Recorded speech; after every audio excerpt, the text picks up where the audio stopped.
14절 말씀입니다. 베드로전서 4장 12절부터 14절입니다.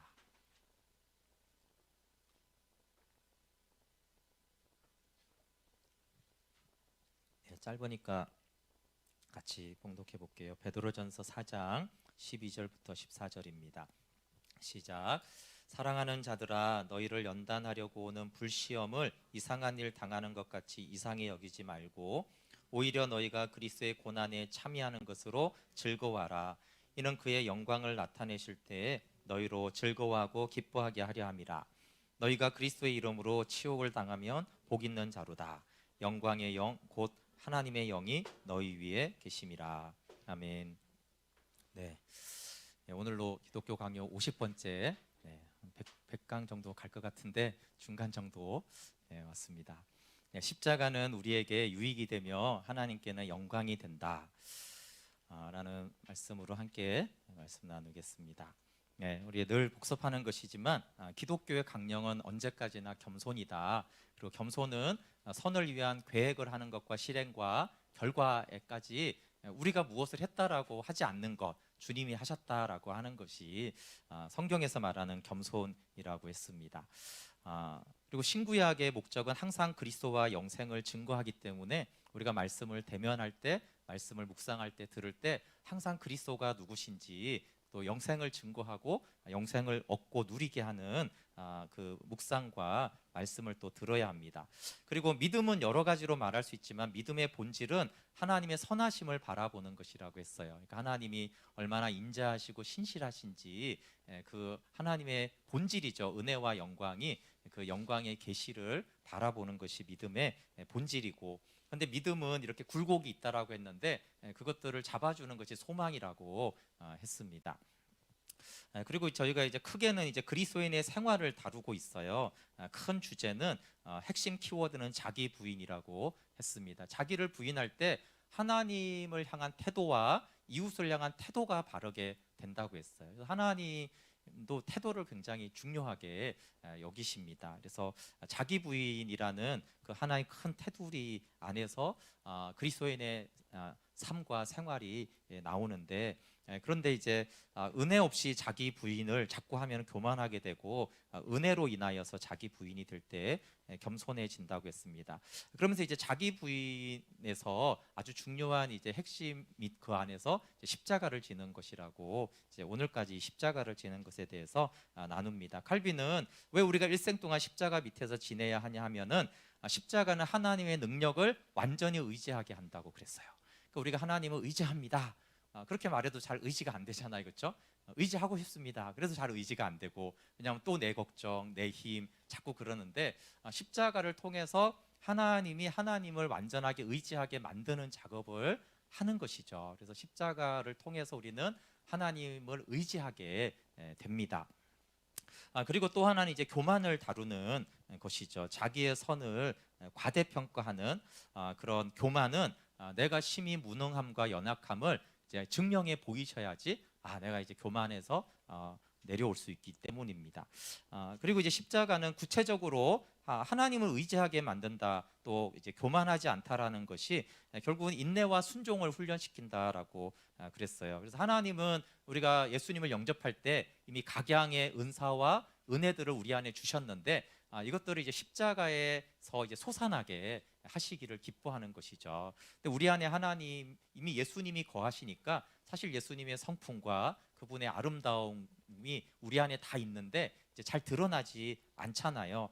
그것들을 이제 밖으로 드러내기 위하여서 십자가를 허락하시는 것이죠.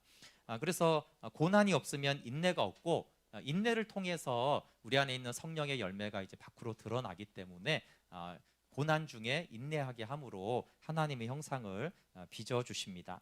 그리고 우리가 이제 많은 성품과 덕성 중에서 한 가지 가장 중요한 것이 있다면 그건 순종이라고 그랬어요, 그렇죠? 그래서 십자가는 우리를 순종을 훈련시키고 순종은 하늘에 속한 모든 신령한 복을 누리게 합니다. 순종이 얼마나 귀하냐를 생각할 때 하나가 히브리서 5장 8절에 주님도 고난을 통해서 순종을 배웠다고 그랬어요. 주님의 불완전성을 말하는 것이 아니라 순종의 가치와 그 귀중함이 어떠한지를 말씀하고 있는 것이죠. 그래서 순종이 얼마나 하나님 나라에서 또 하나님과의 연합에서 중요한지 주님조차도 순종을 더 배웠다라고 했을 때 우리는 마땅히 순종을 배워야 하고, 당연히 주님도 배운 그 순종을 나는 순종을 다 잘하고 있지라고는 감히 말할 수가 없는 것이죠. 그래서 십자가는 우리에게 인내와 순종을 가르쳐 주시고, 사실 그 말씀에 순종하는 것과 겸손은 같은 의미입니다. 그리고 이제 십자가는 약이라고 표현했어요. 왜냐하면 십자가 좀 아프고 힘들잖아요, 그렇죠? 약이나 수술이나 치료하는 거는 사실 병원 가는 거 별로 좋아하지 않는데, 그렇죠? 의사도 좋아하진 않죠. 이제 환자는 더 좋아하진 않지만, 어쨌든 그래서 이 십자가는 약이다라는 걸 통해서 사실은 이제 십자가는 고통과 어려움이 있는 것이죠. 그러나 그 어려움은 치료하고 개선하고 건강하게 하는 그런 것이다라는 의미로 십자가는 약이다, 그렇게 칼빈이 표현을 했어요. 십자가는 하나님의 사랑에 악의를 품는 악과 교만을 치료합니다. 그럴 때 이제 불신자의 특징을 말했는데, 그것은 하나님의 징계를 깨달을 때 교만해지는 자는 불신자의 특징이라고 그랬어요, 성경에. 근데 하나님의 징계구나라고 했을 때, 알았을 때 자녀의 태도, 즉 회개하는 사람은 신자의 태도라고 그랬어요.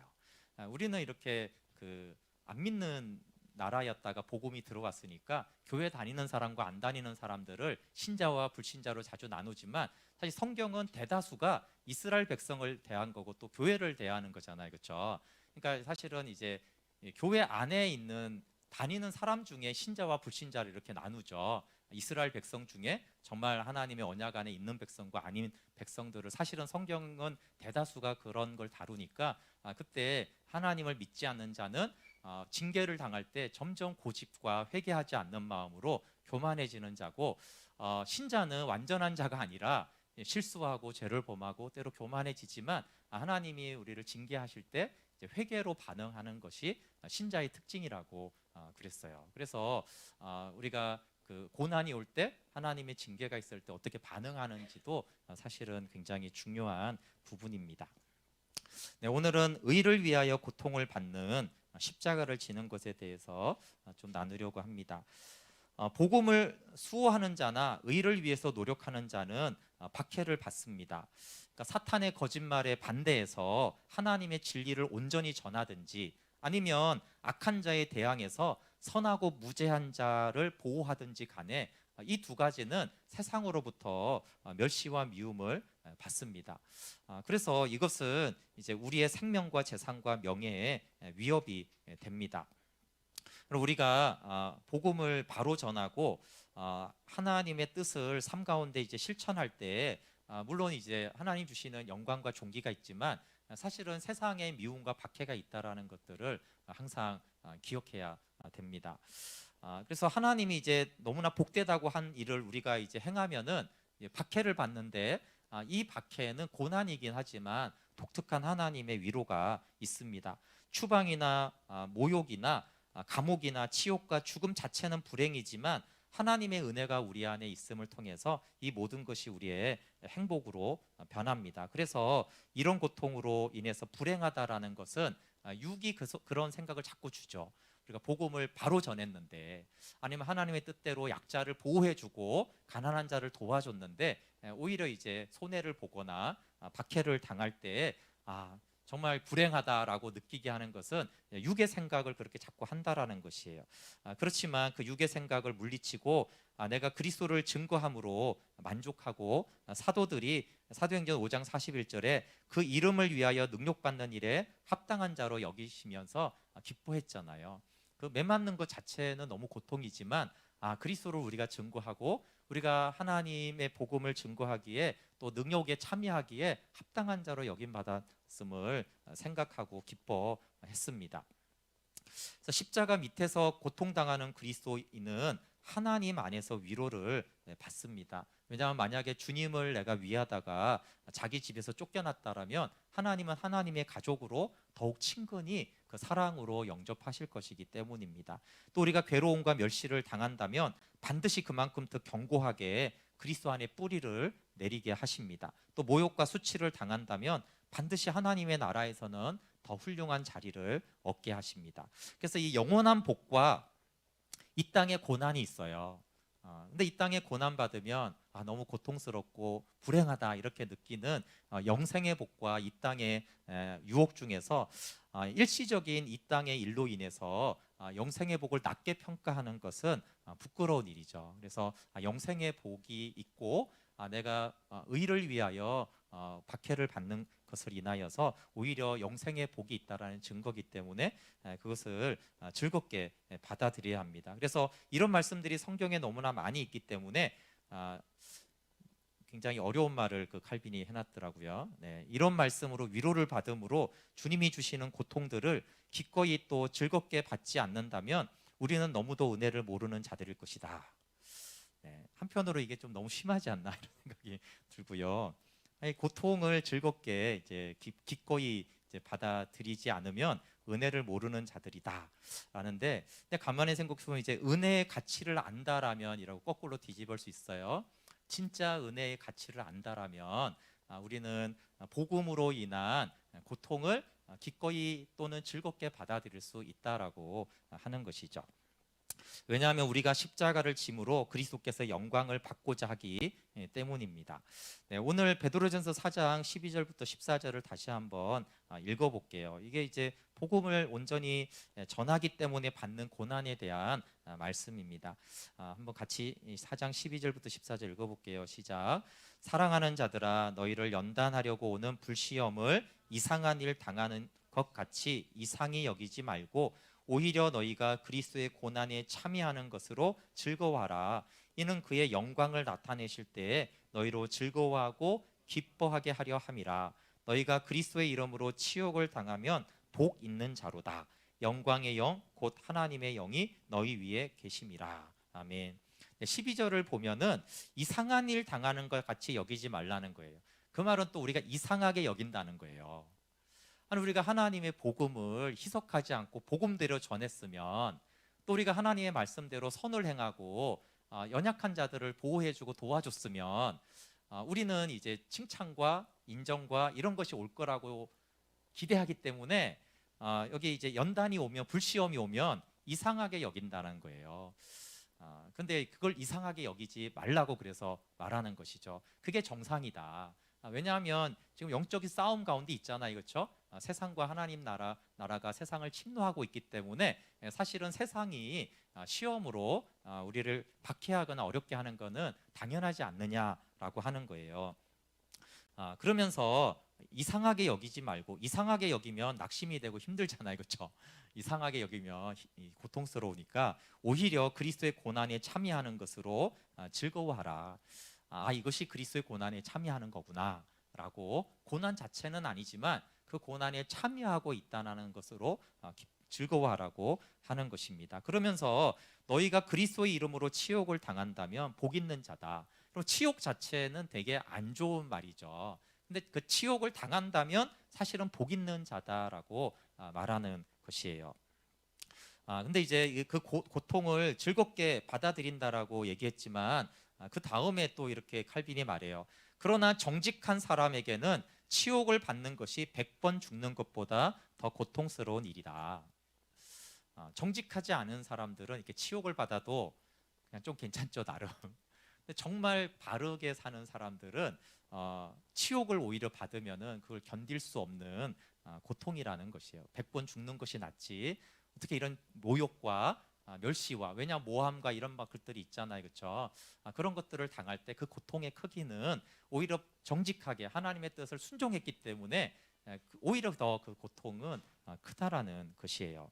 근데 여기서 이제 즐거운 태도를 취하라라는 것이 심신의 고통을 전혀 느끼지 말라는 뜻이 아니라는 거예요. 고통으로 인한 괴로움과 근심이 없다라면 십자가 안에서의 성도의 인내도 없을 것입니다. 그렇죠? 왜 인내하라 이렇게 말을 했는데 왜 인내해야 돼요? 고통스러우니까 인내하는 것이죠. 만약에 고통스럽지 않고 힘들지 않다라면, 그게 느껴지지도 않는다라면 성도의 인내는 없습니다. 그래서 가슴을 찌르는 고통이 아무리 심하더라도 그 고통으로 연단을 받는 것이 신자의 용기입니다. 그래서 날카롭게 찌르는 자가 있어도 하나님을 두려워하는 마음으로 승급하고 과격한 행동을 억제한다라면 신자의 인내가 나타나는 것입니다. 그래서 그렇게 너무나 깊이 찌르니까 너무나 아프지만 아프니까 즉각 반응하고 싶잖아요. 과격한 행동으로 같이 그렇게 부딪히고 싶지만 하나님을 두려워하는 마음으로 행동을 억제한다면 그것이 이제 신자가 인내하는 것입니다. 그리고 비통한 일로 타격을 받아도 영적 위안으로 안식처를 삼으면 신자의 쾌활함이 빛난다. 그러니까 신자가 이제 그런 일로 이제 타격을 받는 것이죠. 그렇지만 이것이 복 있는 자라고 했고 그리스도의 이름으로 내가 치욕을 당하고 있구나라는 그 말씀을 이제 위안 삼고 그것을 하나님을 안식처로 삼는 것이 신자의 쾌활함이다라는 것입니다. 그러면서 이 고통과 십자가를 다룰 때 그리스도인은 고통과 슬픔을 밖으로 드러낸다라는 것이에요. 그러니까 이제 십자가를 져라. 아까도 이제 그리스도의 고난에 참여하는 것으로 즐거워하라 이렇게 이제 이런 표현들을 잘못 이제 이해한 사람들이 많이 있다라는 것이에요. 그래서 십자가를 참고 견딘다는 것은 완전한 마비 상태가 된다든지 아무 고통도 느끼지 않는다는 뜻이 아니라는 거예요. 바울은 참고 견딤을 적절하게 표현했는데 참고 견디는 거. 그러니까 우리가 사방으로 우겨쌈을 당하여도 쌓이지 아니하고 답답한 일을 당하여도 낙심하지 아니하며 박해를 받아도 버림받지 아니하며 거꾸로 터림을 당하여도 망하지 아니하고 이러면서 고통과 그 고통을 어떻게 인내하는지를 동시에 이렇게 표현을 하고 있다라는 것이에요. 근데 이 스토아 철학자들은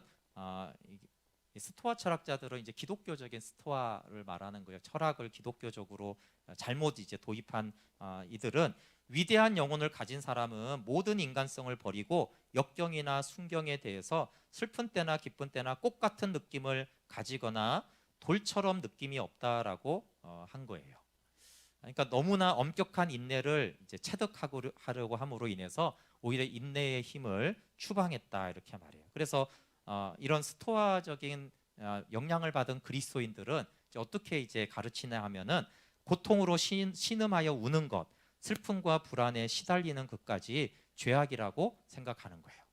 이런 경우가 가끔 있죠, 그렇죠? 그러니까 신자가 죽었어요, 가족이.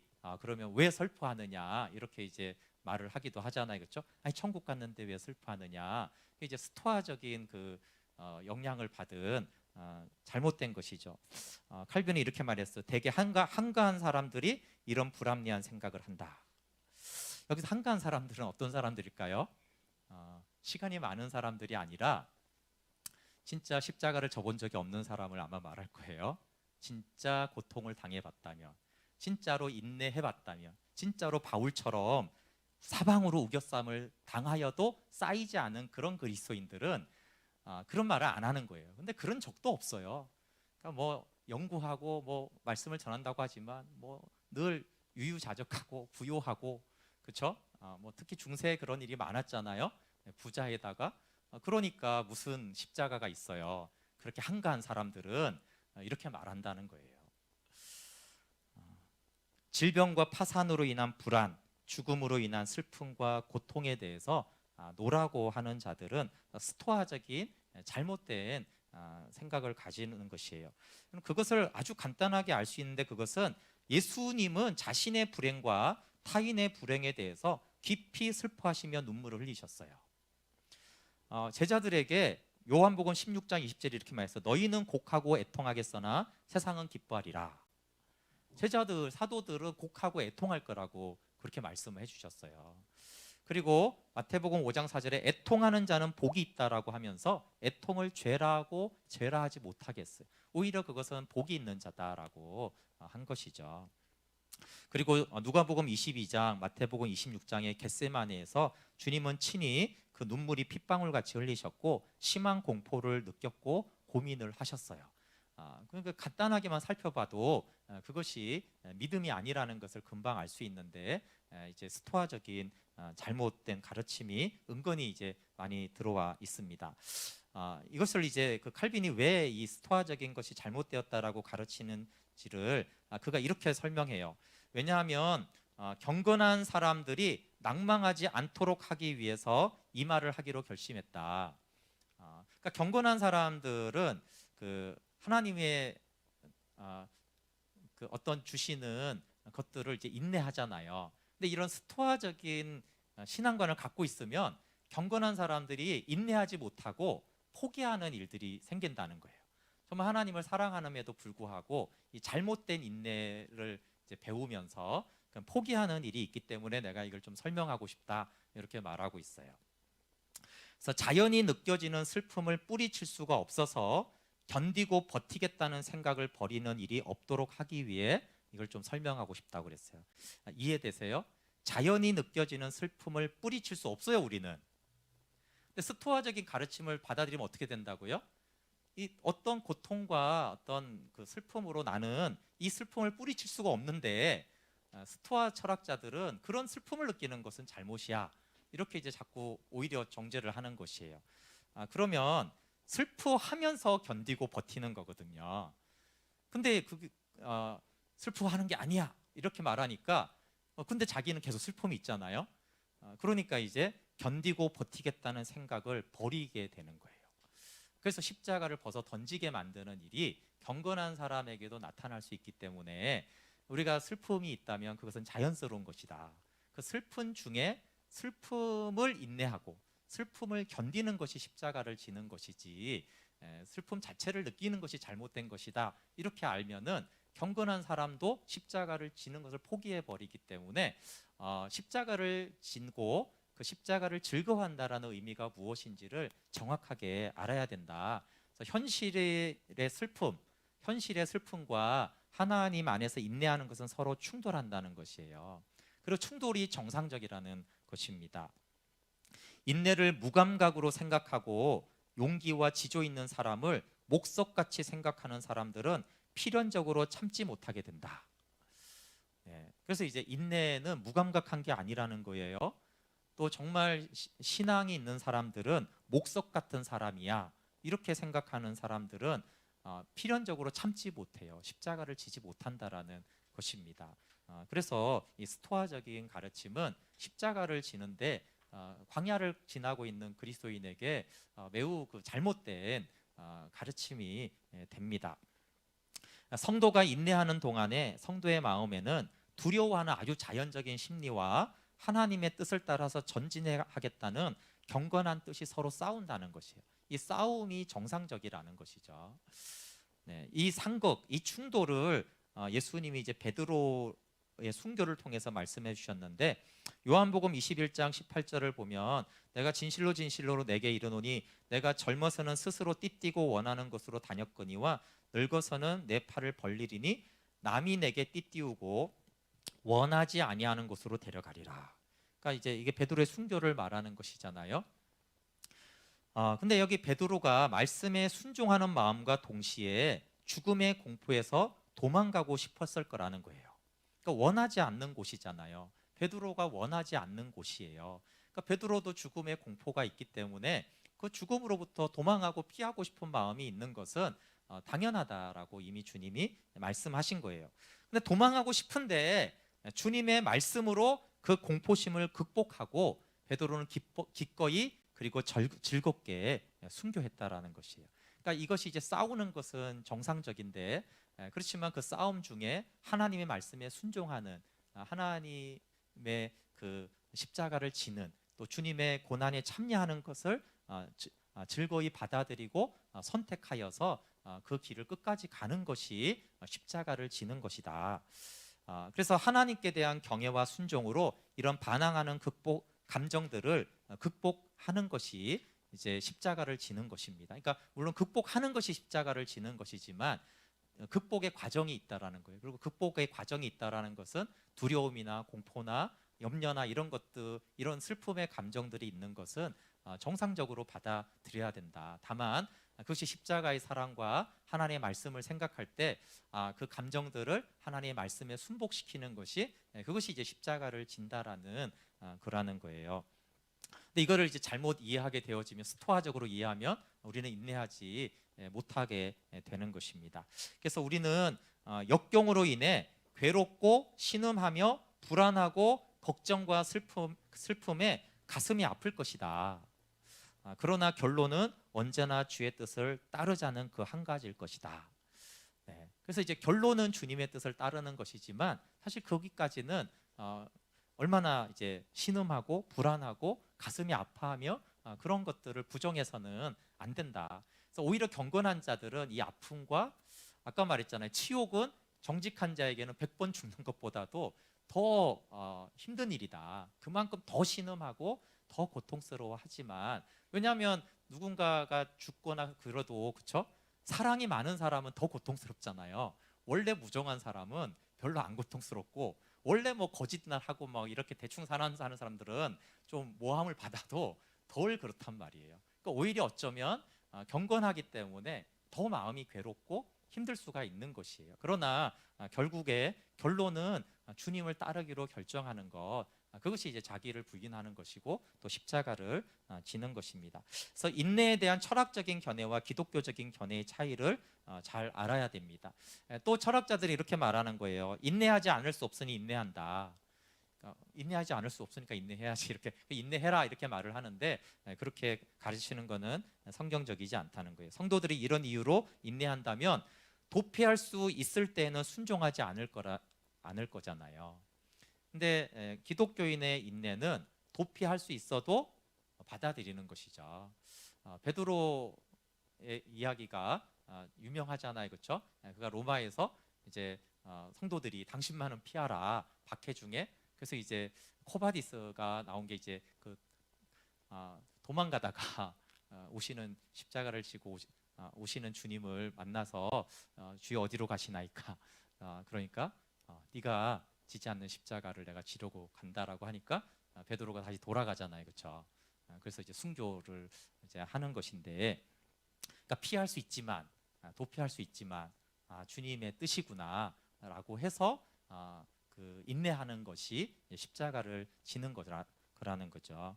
그래서 하나님의 뜻은 의와 공정이고 우리의 구원을 위한 것입니다. 그래서 성도는 모든 일이 하나님의 뜻과 섭리에 일어나고 하나님이 질서 있게 정의로 우리를 다스리기 때문에 우리가 매일 짓는 죄악을 우리가 생각할 때 인내해야 될 이유가 너무나 많은 것이에요.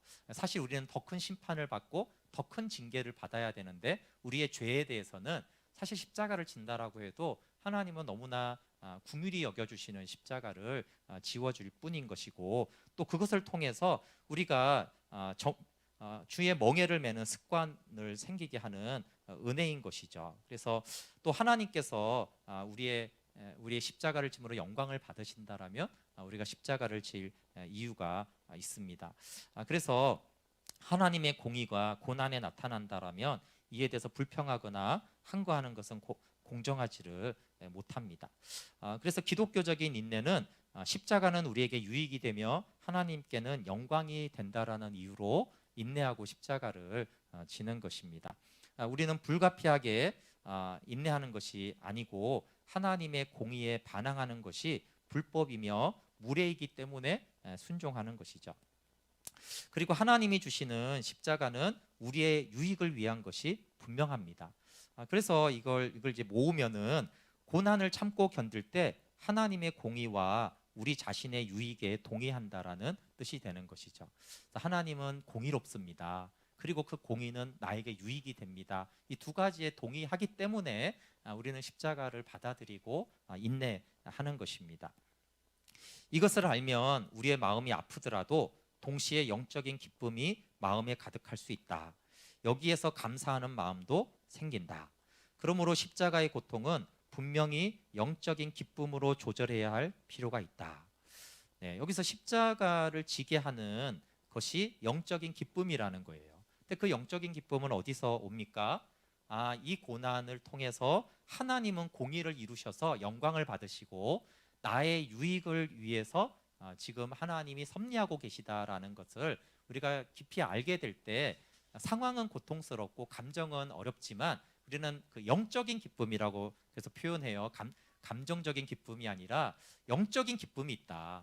그러니까 우리의 감정은 어려울지만 이 영적인 기쁨이 넘치기 때문에 우리는 감사하는 마음이 생기고 이 영적인 기쁨으로 환경과 정서적인 어려움을 조절해야 될 필요가 있다. 그래야만 우리는 십자가를 지는 것이죠. 그러니까 이 영적인 기쁨은 하나님의 뜻, 십자가를 통해서 이루시고자 하는 하나님의 뜻을 알 때 영적으로 기뻐하고 그 말씀을 우리가 신뢰함으로 기뻐하는 것이죠. 네, 그렇지만 어렵습니다. 이 부분이 사실은 장사복음이잖아요, 그렇죠? 그러니까 하나님의 심판이 옳고 하나님은 무덤에서 성전을 지으시고 하나님의 심판은 다시 의를 세워서 하나님과 우리가 화평이 되게 하고 연합시키고 하나님의 풍성한 생명을 누리게 하잖아요, 그렇죠? 그러니까 이것들을 우리가 깊이 이 말씀을 믿고 따를 때 영적인 기쁨이 있다라는 것이에요. 그래서 이 영적인 기쁨을 알 때 우리가 이 땅을 살아가면서 자연히 느끼는 십자가로 인한 고통과 감정적인 어려움들을 이길 수가 있는 것이죠. 여러분, 하나님은 항상 옳습니다. 그 서목사님이 전하는 그 장사복음을 어떤 목사님이 듣고 그 또 다른 목사님이 이 장사복음에 엄청 꽂힌 분이 이제 경상도에 계시는데, 이분은 이제 복음생명 캠프도 안 오고 엄청나게 장사복음을 전하고 막 서목사님 책을 막 엄청나게 막 나누어주고 그러는데, 그분이 이제 이 장사복음에 꽂힌 이유가 그냥 그 복생에 먼저 다녀간 목사님과 이렇게 교제를 하다가 이 목사님이 뭐 어떤 이제 여러 어려운 일들을 얘기할 때 이렇게 말한 거였어요. 하나님은 오르시잖아요. 이 말이 이제 이 목사님에게 너무 깊이 들어온 거예요. 하나님은 오르시잖아요. 하나님은 오르시잖아요. 하나님은 오르시잖아요. 이게 이제 꽂혀가지고 그치, 하나님은 옳지. 그러면서부터 이제 그 하나님이 옳다라는 걸 받아들였다는 건 무슨 뜻이겠어요? 그냥 고난을 이제 십자가를 지기로 결정을 하는 게 생긴 거예요. 그러면서부터 이제 이 놀라운 그 영적인 기쁨이 있으면서 변화가 이제 나타나는 거예요. 그래서 이분이 이제 목사님이니까 그 고난 당하고 어려운 사람들을 만날 때마다 하나님은 오르시잖아요. 이것들을 이제 나눴는데 그것도 이제 받아들이는 사람들이 굉장히 이제 삶이 변하는 거예요. 그 영적인 기쁨으로 인하여서 그 고난과 감정적인 그런 많은 슬픔과 아픔들을 오히려 이제 너건이 이겨내는 이런 것들을 보면서 이제 이렇게 그 장사복음을 막 전하시는데 그러니까 장사복음을 받아들이는 키워드 중에 하나가 하나님은 옳잖아요에 대해서. 그렇죠, 오르시죠. 하나님은 오르시죠. 그러니까 그 옳다는 거에서 아까 말한 대로 하나님은 공의로우시고, 그렇죠? 하나님은 우리의 유익을 위하신다라는 것을, 이 고난의 상황은 이해가 안 되고 감정은 그걸 좀 동의하지 않지만 하나님은 오르시니까, 하나님은 공의롭고 우리의 유익을 위해서 섭리하시는 그런 분이시니까 하나님은 오르시니까 어쨌든 내가 동의가 되든 아니든 그것을 받아들이는 것이 맞다라고 할 때 우리의 영이 깨어나면서 영적인 기쁨이 있고 그것을 통해서 감사하게 되고 십자가를 지게 됩니다. 고통 중에 영적인 기쁨으로 십자가를 지는 것을 이번에 시편을 이제 묵상하면서 16편에 또 이렇게 나오더라고요. 시편 16편은 위기로 죽게 피하는 고통 중에 드리는 기도가 배경이에요. 그 10절에도 보면 스올에 버려진 듯합니다. 그러니까 굉장히 이제 힘든 상황에 있는 거예요. 그런데 9절에 보면은 이러므로 나의 마음이 기쁘고 나의 영도 즐거워하며, 그러니까 영적인 즐거움을 통해서 이제 이 어려움과 고난과 고통을 이겨나가는 다윗의 고백을 볼 수가 있어요. 그래서 내가 여호와를 항상 내 앞에 모시며 그가 나의 오른쪽에 계심으로 내가 흔들리지 않습니다.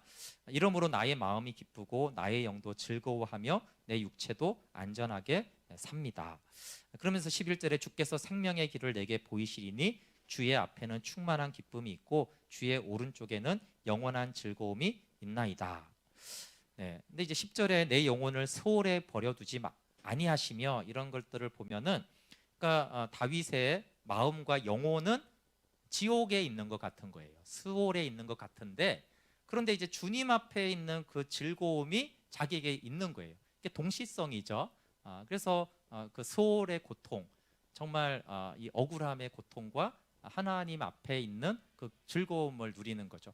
그러니까 이 하나님 앞의 즐거움은 영적인 아까 기쁨이고, 이런 스올은 내 영혼, 그냥 내 정서적인 감정 이런 것들의 어려움 또 상황적인 어려움인 것이죠.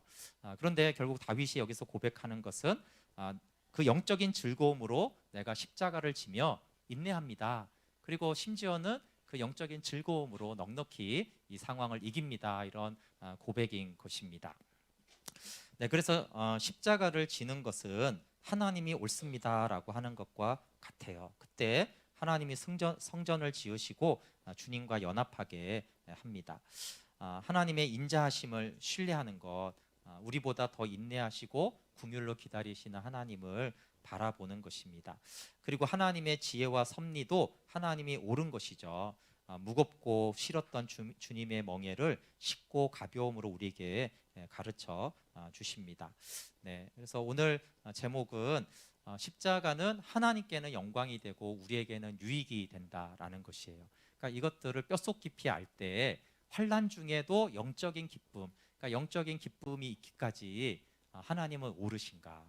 그 십자가가 하나님의 공의와 영광을 드러내고 나의 유익을 위하는 하나님의 일하심임을 우리가 분명히 알 때 그 영적인 기쁨이 우리로 하여금 넉넉하게 십자가를 지게 하여서 하나님께는 영광을 돌리고 우리에게는 십자가에서 솟아나는 각종의 은혜가 흘러 넘치도록 하는 것입니다. 그래서 십자가가 하나님께는 영광이 되고 우리에게는 유익이 된다라는 이것들을 아는 영적인 지식이 이제 십자가를 넉넉하게 지게 하는 은혜가 됩니다. 특별히 많지는 않지만 종종 있어요. 스토아적인 기독교인들. 그래서 믿음이 좋은 건 목석 같은 거야. 뭐 이렇게 감각이 사라진 그런 것들을 이제 믿음이나 어떤 신앙이 좋은 것으로 이제 오해하는 것을 통해서 이거는 오히려 십자가를 버리게 하는 아주 굉장히 이제 영적인 해악을 끼치는 것들인데 그것이 마치 위대한 믿음인 것처럼 잘못된 포장들이 있다. 이제 그것이 있다라면 우리는 십자가를 질 수 없고 오직 영적인 기쁨으로 십자가를 질 수 있다라고 말하는 것입니다. 그래서 감정을 막 죽여가지고 목석같이 만드는 그런 사람이 아니라 정말 고통스럽지만 아프지만 찌러지고 절망스럽지만 영적인 그 기쁨, 하나님이 주시는 십자가의 유익과 하나님의 영광을 아는 그 영적인 지식으로만 우리는 영적인 기쁨으로 십자가를 진다라는 말씀을 마음에 잘 기억하면 좋겠고요. 그러면은 이제 그 십자가를 지는 약함을 통해서 우리가 하나님의 은혜를 이제 누리게 됩니다. 네, 찬양하고 함께 같이 기도하도록 하겠습니다.